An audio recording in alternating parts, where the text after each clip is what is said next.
आज मेरे पास जो फ़ोन है वो है Oppo F27 Pro Plus। ये इंडिया का पहला फ़ोन है जो कि IP69 रेटिंग के साथ आता है। मतलब वाटर प्रूफ तो है ही, लेकिन अगर आप वॉशिंग मशीन में भी डाल देंगे तो भी इस फ़ोन को कुछ नहीं होगा।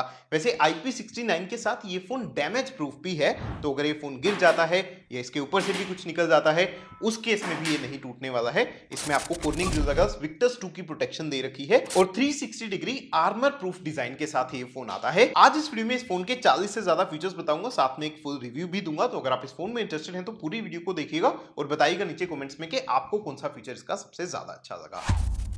सबसे पहले आपको डिस्प्ले और डिस्प्ले फीचर्स के बारे में बताता हूं। ये फोन 6.7 इंचेस के full HD plus curved AMOLED display के साथ आता है। डिस्प्ले की क्वालिटी बहुत ही बढ़िया है, कलर्स वगैरह बहुत अच्छे आते हैं। 120 हर्ट्ज का रिफ्रेश रेट है और 950 निट्स की पीक ब्राइटनेस दी गई है। इस फोन में बहुत बढ़िया एओडी के ऑप्शंस आपको मिल जाते हैं। सेटिंग्स में वॉलपेपर एंड स्टाइल के अंदर ही आपको मिल जाएगा। बाइट फुल डिसेबल है तो इसको यहाँ से इनेबल कर दीजिए। यहाँ पर बिट इमोजी, कैनवास, इवन ओ इमोजी के ऑप्शंस हैं जो कि मुझे पर्सनली बहुत अच्छे लगते हैं और भी बहुत सारे अच्छे ऑप्शंस यहाँ पर आपको मिल जाएंगे। बाय डिफॉल्ट इसमें एच लाइटिंग भी डिसेबल करके दिया गया है। वॉलपेपर एंड स्टाइल के अंदर ही ये वाला ऑप्शन भी आपको मिल जाएगा। 3 तरीके के ऑप्शंस हैं। जब भी कोई नोटिफिकेशन आता है तो इस तरीके का लाइटिंग इफेक्ट आप इनेबल कर सकते हैं और क्योंकि कर्व डिस्प्ले है तो फोन अगर उल्टा भी रखा है तो ये बहुत सुंदर दिखता है। यहाँ पर ही आपको फिंगरप्रिंट एनिमेशन का ऑप्शन भी मिल जाता है क्योंकि इन डिस्प्ले फिंगरप्रिंट सेंसर है, तो जब भी आप यूज करते हैं तो किस तरीके का एनिमेशन होता है उसके बहुत सारे ऑप्शन यहाँ पर हैं। डिस्प्ले का एक और बहुत बढ़िया फीचर मुझे अडेप्टिव स्लीप का भी लगता है। अगर आप डिस्प्ले एंड ब्राइटनेस सेटिंग्स में जाएंगे तो यहाँ पर नीचे आपको अडेप्टिव स्लीप का ऑप्शन मिलेगा। अगर आप चाहते हैं कि जब आप फोन की तरफ देख रहे हैं तो स्क्रीन बंद नहीं हो, इवन अगर आपने कोई 10 सेकंड या 30 सेकंड का टाइमर सेटअप किया है, अगर आप रीडिंग वगैरह करते हैं तो ये ऑप्शन बहुत ही यूजफुल है।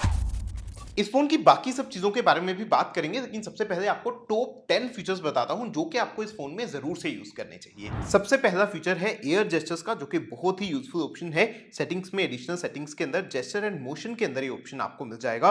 बेसिकली फोन को बिना टच किए आप कॉल्स को आंसर या रिजेक्ट कर सकते हैं। अगर आप इंस्टाग्राम रील्स या यूट्यूब शॉर्ट्स देख रहे हैं उसमें आप इस तरीके से वीडियोस को आगे पीछे कर सकते हैं या प्ले पॉज भी वीडियोस को कर सकते हैं। इस फोन में आपको बहुत बढ़िया स्मार्ट साइड बार भी मिलता है, लेकिन वो भी बाय डिफॉल्ट डिसेबल है। तो आपको अगेन सेटिंग्स में स्पेशल फीचर्स के अंदर स्मार्ट साइड बार के अंदर जाना है और इसको यहां से एनेबल कर देना है। इस साइड बार के अंदर आपको फाइल डॉक और रीसेंट फाइल्स जैसे ऑप्शन भी मिल जाते हैं। अगर आपको कोई भी फाइल टेम्पररी सेव करना है वो आप यहां पर कर सकते हैं। एक और बढ़िया चीज इस साइड बार का ये है कि अगर आप इसमें से किसी भी एप्लीकेशन को ओपन करते हैं तो वो डायरेक्टली एक फ्लोटिंग विंडो में ओपन होता है। वैसे किसी भी ऐप को फ्लोटिंग विंडो में ओपन करने के लिए आप रिसेंट्स में भी जा सकते हैं और यहां पर भी ऑप्शन आपको मिल जाएगा। इस फोन के फोटोस ऐप में भी एक मस्त फीचर आपको बताता हूं। अगर आपने कोई भी फोटो कैप्चर किया है तो बस आप इस तरीके से लॉन्ग टैप करके ऑब्जेक्ट को कटआउट बना सकते हैं और इस तरीके से अगर आप चाहें तो कॉपी, सेव या शेयर कर सकते हैं। फोटोज में इस फोन में आपको एआई इरेजर का ऑप्शन भी मिल जाता है। अगर आप किसी भी फोटो को ओपन करके एडिट में जाते हैं तो यहां पर आपको एआई इरेजर का ऑप्शन मिलेगा। इसमें बस आपको सेलेक्ट करना है कि किस ऑब्जेक्ट को आपको रिमूव करना है। फोन ऑटोमेटिकली उस ऑब्जेक्ट को डिटेक्ट करेगा, उसको हटा के वहां पर कुछ और जनरेटिव फिल कर देगा। एक प्राइवेसी रिलेटेड बहुत ही यूजफुल फीचर मुझे इस फोन में नोटिफिकेशन हाइडिंग का भी लगा। अगर आप notification and status bar settings में जाते हैं तो यहां पर मोर सेटिंग्स के अंदर आपको स्मार्ट नोटिफिकेशन हाइडिंग का ऑप्शन मिलेगा। इसको अगर आप एनेबल करेंगे तो फोन नोटिफिकेशन की डिटेल्स तभी दिखाएगा जब आपका फेस फोन के सामने है। अगर कोई और आपके फोन को यूज कर रहा है तो आपकी नोटिफिकेशंस की पूरी डिटेल्स हाइड हो जाएंगी। नोटिफिकेशन एंड स्टेटस बार के अंदर आपको स्मार्ट सजेशंस का भी ऑप्शन मिलता है। अगर आपने स्विगी या जोमेटो से कुछ खाना ऑर्डर किया है तो इस ऑप्शन की मदद से आप अपना लाइव स्टेटस जो है वो लॉक स्क्रीन के ऊपर ही देख सकते हैं। कॉल्स के लिए भी एक यूजफुल फीचर बताता हूं। सेटिंग्स में अगर आप साउंड एंड वाइब्रेशन में जाएंगे तो आपको क्लियर वॉइस का एक फीचर मिलता है। अगर आप कहीं बाहर हैं, बहुत ज्यादा नॉइज है आपके आसपास, तो आप इस फीचर को एनेबल रख सकते हैं और कॉलिंग के टाइम पे फोन आपके बैकग्राउंड नॉइज को पूरा रिमूव कर देता है। एक और चीज मैंने नोटिस किया कि इस फोन में आपको गूगल का डायलर मिलता है, तो अगर आप कॉल रिकॉर्डिंग करते हैं तो सामने वाले इंसान को पता चल जाता है। इसका एक बहुत आसान सोल्यूशन मैं आपको देता हूं। आपको बस ओ डायलर नाम का ऐप जो है वो इंस्टॉल करना है।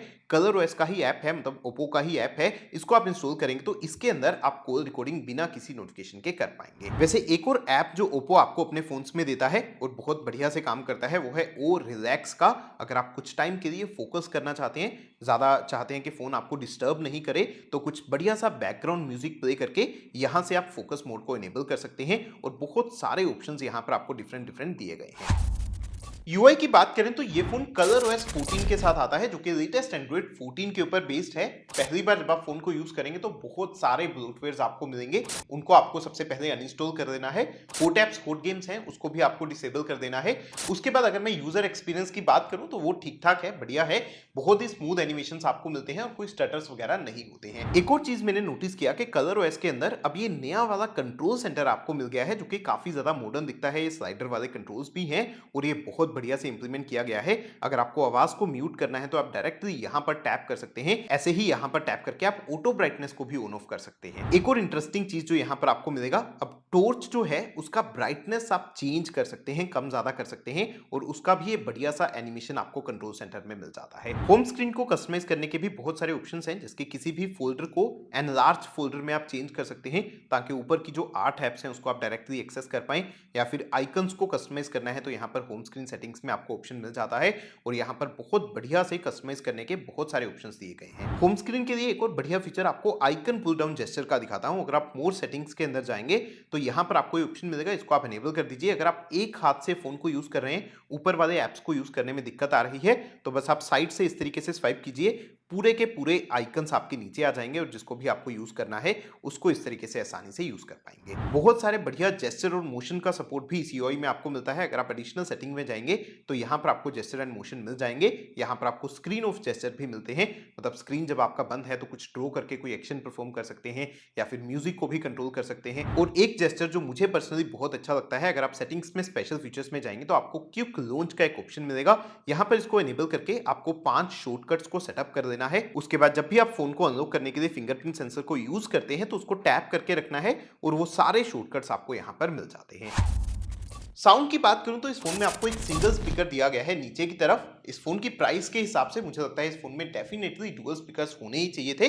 वैसे लाउडनेस ठीक ठाक है, इवन अगर आप फुल वॉल्यूम के बाद साउंड को बढ़ाते हैं तो 300% पर चला जाता है, तो लाउडनेस और ज्यादा भी हो जाता है। साउंड को वैसे कस्टमाइज करने के भी बहुत सारे ऑप्शंस हैं। सेटिंग्स में अगर आप साउंड एंड वाइब्रेशन में जाएंगे तो नीचे साउंड इफेक्ट्स के अंदर आपको ओ रियलिटी ऑडियो का ऑप्शन मिल जाता है, जिसके अंदर आप कुछ प्रीसेट सेलेक्ट कर सकते हैं और यहाँ पर होलो ऑडियो का भी फीचर है। अगर आप चाहते हैं कि आपको हर साउंड किसी अलग डायरेक्शन से सुनाई दे तो इसको आप अपनी मर्जी से कस्टमाइज कर सकते हैं। साउंड एंड वाइब्रेशन सेटिंग्स में एक बढ़िया ऑप्शन आपको ऐप स्पेसिफिक वॉल्यूम का भी मिलता है।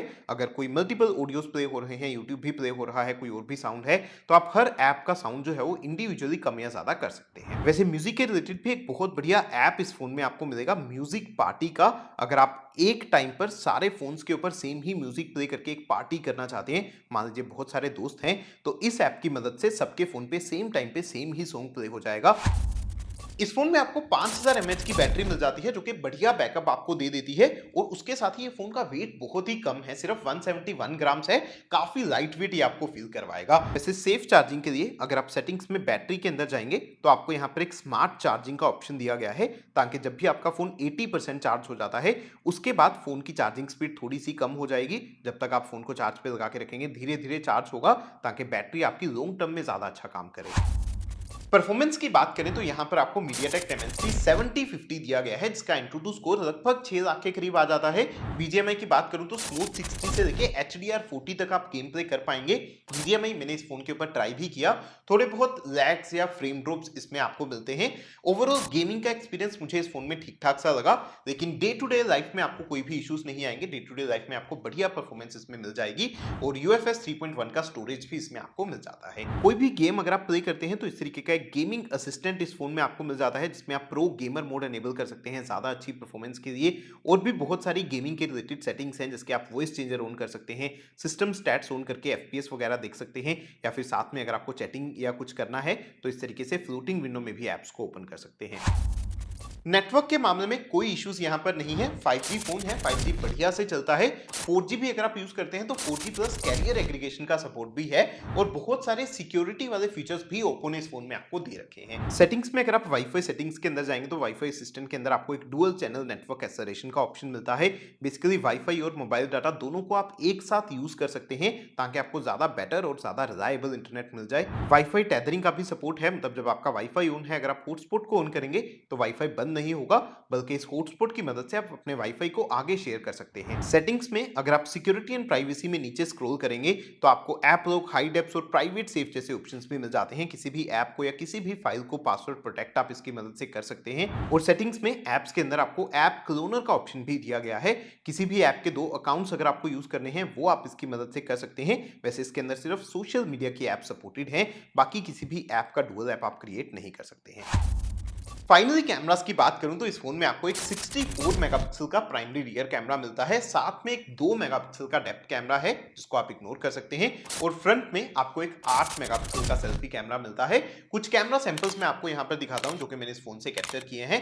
ओवरऑल कैमरा की क्वालिटी मुझे अच्छी लगी। हालांकि अगर आप रात को या बहुत लो लाइटिंग में शॉट्स लेंगे तो थोड़ी सी सॉफ्ट आपको फोटोज लग सकती हैं, और फ्रंट कैमरा की फोटोज भी आप यहां पर देख सकते हैं। इस फोन के कैमरा ऐप में एक फीचर मुझे बहुत बढ़िया लगा कि आप पोर्ट्रेट मोड में 2x जूम इन कर सकते हैं। वैसे कोई डेडिकेटेड 2x लेंस नहीं है, लेकिन इसकी क्वालिटी काफी अच्छी आ जाती है। मोर के अंदर अगर आप जाते हैं तो आपको डुअल व्यू वीडियो मोड भी ऑप्शन दिया गया है। अगर आप फ्रंट कैमरा, रियर कैमरा दोनों को एक साथ यूज करके वीडियोस रिकॉर्ड करना चाहते हैं वो आप इसकी मदद से कर सकते हैं। और मोर मोड्स के अंदर आपको स्लो मोशन वीडियोस का ऑप्शन भी मिल जाता है। सिर्फ रियर कैमरा से आप स्लो मोशन रिकॉर्ड कर सकते हैं, और मैक्सिमम फुल एचडी 120 एफपीएस या फिर एचडी 240 एफपीएस का ऑप्शन यहां पर आपको दिया गया है।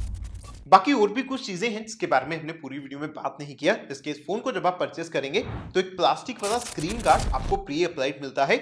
एक टीपीयू केस भी बॉक्स के अंदर ही आपको मिल जाता है। इस फोन में आपको कोई एसडी कार्ड स्लॉट नहीं दिया गया, तो आपको ध्यान से परचेस करना है कि कितना स्टोरेज आपको इस फोन में चाहिए। और एक और चीज मुझे अच्छी लगी, इसके ऊपर अगर आप यूवी ग्लास इंस्टॉल करवाते हैं उस टाइम पर यूज करने के लिए आपको स्टिकर्स दिए गए हैं। अगर आपको इस फोन के बारे में कुछ और जानना है तो आप नीचे कमेंट्स में पूछ सकते हैं। ये वीडियो अच्छा लगा तो प्लीज इस वीडियो को लाइक एंड शेयर जरूर कीजिएगा, और ऐसी और वीडियोस देखना चाहते हैं तो चैनल को सब्सक्राइब भी कर सकते हैं।